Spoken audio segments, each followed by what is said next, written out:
Waouh. Bon, on va regarder ce qui est caché en dernier. Allez, on vous dit que très bientôt, pour les personnes qui ont encore des doutes par rapport à cette connexion, par rapport au partenaire, on vous dit que très bientôt, il va falloir que vous décidiez clairement de ce que vous voulez. Tout à l'heure, on avait le cavalier d'épée qui disait qu'on réfléchissait mûrement et qu'on allait défendre une idée, une opinion, en tout cas ses projets, d'accord? Donc, on vous dit de réfléchir et de décider clairement de ce que vous voulez pour votre vie sentimentale afin que cela vienne à vous. On vous parle de la manifestation, on vous parle de la matérialisation.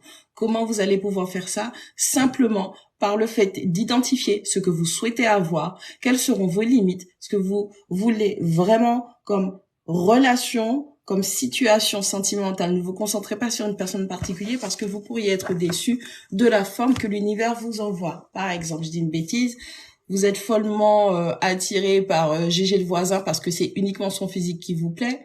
Lui, c'est bof bof, il vous trouve sympa, mais sans plus. Et le fait de vous focaliser et de vouloir manifester Gégé, qu'il soit célibataire ou quoi que ce soit, eh ben malheureusement, vous allez manifester quelque chose qui sera éphémère. Donc, décidez vraiment de ce que vous voulez dans votre vie. Affirmation positive. Vous allez, comment on dit ça vous allez cibler, je cherchais le mot, vous allez cibler exactement ce que vous voulez dans votre vie, vous allez rester focalisé, concentré sur ça. Quand cette personne va arriver dans votre vie, on vous dit de prendre le temps d'apprendre à la connaître. Là, c'est vraiment un tirage pour les célibataires, en tout cas pour moi. Prenez le temps de connaître cette personne, découvrez-vous, vraiment, découvrez-vous, prenez le temps. Encore une fois, on vous parle de cette analyse. Ne vous laissez pas embarquer par la passion, ne vous laissez pas embarquer par la romance, l'aspect romantique. Vraiment analyser ce qui se passe avec cette personne. On vous demande d'arrêter de contrôler les choses. Allez, vos insécurités, vos peurs, tout ça. Bonjour tout le monde. Vos insécurités, vos peurs peuvent vous faire saboter, vous auto-saboter, saboter cette relation. Gérez-vous, contrôlez-vous, d'accord? Et arrêtez d'essayer de contrôler les gens. Vous pouvez vous contrôler vous pouvez contrôler ce que vous ressentez, vos actions, vos pensées, mais vous pouvez pas contrôler la situation ou les gens. Allez, qu'est-ce qui est caché? Waouh! La carte qui était cachée, c'est vous pouvez exprimer votre amour. Allez, utilisez des... Vous avez la capacité, vous aurez bientôt les circonstances qui vont vous permettre, si vous êtes en amour, si vous avez beaucoup d'affinité, d'affection pour cette personne, vous pourrez mettre en phase, en place des gestes romantiques, selon votre langage de l'amour, bien évidemment. Et à condition que vous connaissiez celui-ci, parce qu'on a tous un langage de l'amour qui est complètement différent. On va continuer avec l'oracle des miroirs. Bonjour tout le monde, j'espère que ça va. Allez, avec l'oracle des miroirs. Énergie générale.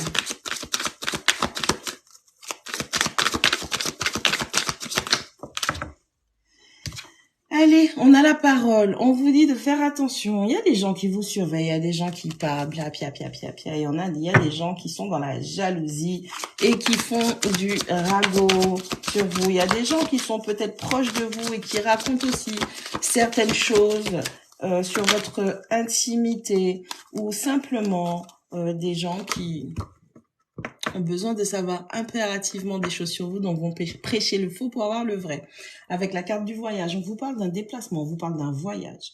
Est-ce que c'est vous qui allez vous diriger vers cette personne ou est-ce que c'est cette personne qui vient vers vous? En tout cas, il y a du déplacement, une prise de hauteur, même par rapport au blabla qui se fait. On vous demande de ne pas vous attacher à ces situations. Bonjour tout le monde, j'espère que vous allez bien.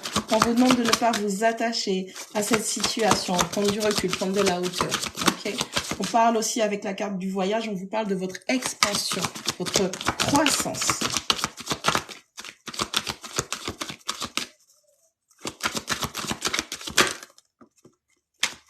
Bon, on parle encore une fois, un voyage, distance. On parle vraiment d'une situation où il y a la distance qui vous sépare potentiellement, où c'est vraiment quelque chose... on a une séparation. Allez, avec la personne du cœur, il y a eu une séparation. On s'est éloigné. Peut-être que la personne a déménagé ou c'est vous qui avez déménagé. Vous avez quitté la zone de confort où vous étiez auparavant vis-à-vis de cette personne, ou c'est simplement une relation à distance qui était trop lourde et qu'il y a eu une séparation. Allez, qu'est-ce qu'on a? On parle de l'hérédité, ça fait partie du voyage, ça fait partie de l'incarnation, ça fait partie du contrat, ça fait partie de tous les projets que vous avez déjà en amont avant votre incarnation, les bénédictions, ce qui est pour vous, ce qui ne l'est pas, ce qui est vraiment là pour vous, c'est à vous, c'est immuable. Bonjour tout le monde, je rappelle qu'une mini-guidance c'est 7 € sans les frais sur PayPal en catégorie proche. Bon, allez, même si vous avez une séparation, une distance, peut-être qu'il y a du non-contact, peut-être que vous êtes en mode silence radio. Avec la carte de la Réunion, je pense que incessamment sous peu, à partir de la fin de la rétrograde de Vénus, je crois que c'est le 3 septembre, vous allez avoir des nouvelles. Alors, ça peut être le 3, ça peut être juste après, hein, mais vraiment... vous avez vraiment cette notion où vous allez pouvoir discuter. Vous allez avoir un rendez-vous, ou peut-être même que vous allez démasquer les traîtres, hein, puisque l'énergie de la semaine, la nouvelle énergie arrive, je la ferai, la prévention spirituelle. Vous allez démasquer les traîtres et vous allez avoir une conversation avec les personnes qui parlent sur vous. Vous allez mettre les points sur les i. Ouais, avec la carte de la maison, on dit vraiment que c'est dans votre cercle proche. Allez, soit cette personne, elle revient et elle revient à la maison, hein. C'est-à-dire qu'elle revient vers vous, vous parlez, vous réglez les choses, vous discutez, vous mettez les points sur les i, hein, vous faites correctement les choses. Ou c'est simplement les personnes avec lesquelles vous allez discuter pour remettre les points sur les i, ce sont des personnes de votre entourage proche. Allez, on parle d'instabilité. Cette situation vous procure énormément d'instabilité. Cette situation provoque une instabilité qui est intellectuelle, qui est émotionnelle, qui est physique. Peut-être même que ça vous rend malade, la façon dont ça se déroule. Que ce soit au niveau de la séparation, que ce soit des proches qui parlent. Hein. Les proches, ça peut être la famille, ça peut être les amis. Hein. On a vraiment cette notion. Ouais, bon, ok. On parle de la polarité féminine qui traverse tout ça, où c'est une femme très très proche de vous qui a mis tout ça en place.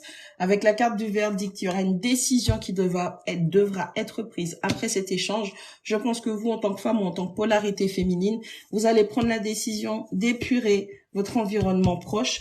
Vous allez prendre de la distance, vous allez vous séparer de certaines personnes, vous allez vous rendre compte que ces personnes ne sont pas pour vous, ok ? Vous allez peut-être prendre encore plus de recul par rapport à cette séparation. On a la deuxième option aussi qui vient où potentiellement, après avoir discuté, après s'être reproché pas mal de choses et donc établi une séparation, vous allez vous revoir, vous allez échanger, vous allez mettre les points sur les i et vous allez devoir prendre des décisions quant à recommencer, continuer ou pas, ou repartir sur de nouvelles bases.